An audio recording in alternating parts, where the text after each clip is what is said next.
a moment in our history.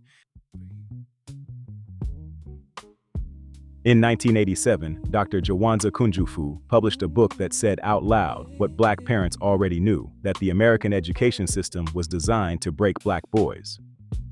The book was called Countering the Conspiracy to Destroy Black Boys, and it wasn't metaphor, it was a blueprint, naming the exact mechanisms being used. Kunjufu identified what he called the fourth grade failure syndrome. Black boys enter school enthusiastic and engaged. By fourth grade, they've been labeled, tracked, and pushed toward failure. He showed that the shift happens when the curriculum moves from creative and physical learning to sitting still, reading quietly, and following rigid structure. Black boys who don't conform get diagnosed, medicated, suspended.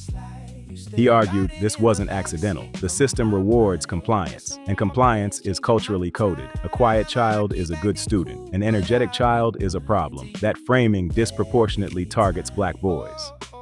Kunjufu pointed to the numbers. Black boys were, and still are, 3 times more likely to be suspended than white boys. They're overrepresented in special education, underrepresented in gifted programs.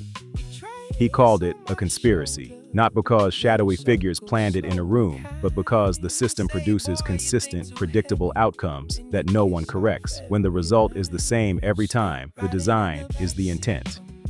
His solution wasn't to fix the boys, it was to fix the environment. He called for rites of passage programs, male mentorship, culturally relevant curriculum, teaching Black boys their history, not as victims, but as builders.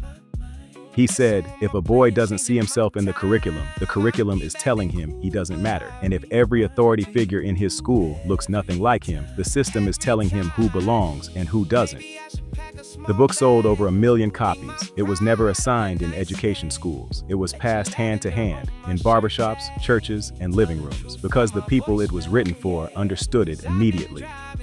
Nearly 40 years later, the data hasn't changed. Black boys are still suspended at the highest rates, still pushed into special education, still the least likely to be identified as gifted.